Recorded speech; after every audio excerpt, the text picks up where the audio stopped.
Hello, my name is Lucas Flynn, and this reflection summarizes my clinical field experience D focused on intervention implementation in a middle school classroom, math classroom, within a specialized school for students with autism.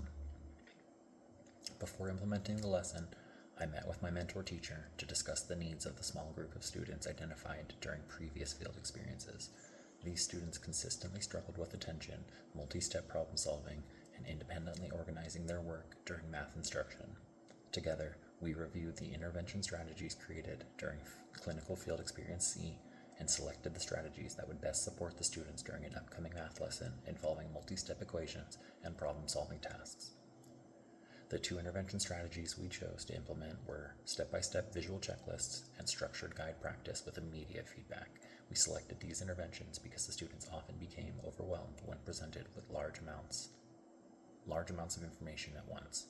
Breaking problems into smaller steps reduced anxiety and helped students focus on one task at a time. Guided practice and immediate feedback allowed students to correct mistakes in the moment and stay engaged throughout the activity. During the lesson, I worked closely with the students in a small group setting.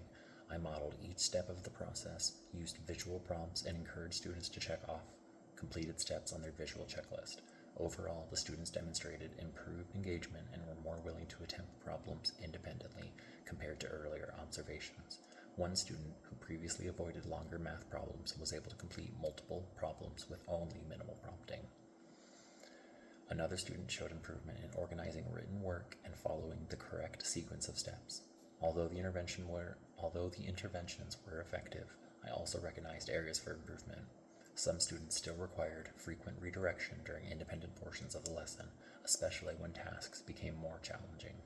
In the future, I would incorporate additional movement breaks or shorter work intervals to help maintain attention and reduce frustration. I would also like to include more hands-on manipulatives to further support conceptual understanding. One intervention strategy that could also be used at home is the visual checklist. Parents or caregivers could use similar step-by-step supports during homework or daily routines to help students build independence and consistency. Because many students with autism benefit from structure and predictability, this strategy can support both academic and functional tasks outside the classroom. This experience reinforced the importance of differentiated instruction and ongoing progress monitoring. I learned that effective interventions require flexibility, collaboration, consistent reflection.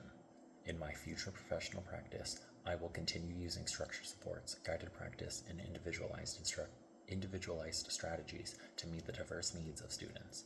I also plan to maintain strong collaboration with support staff and families to ensure students receive consistent support across environments.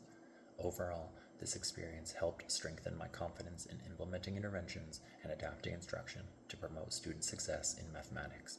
Thank you very much.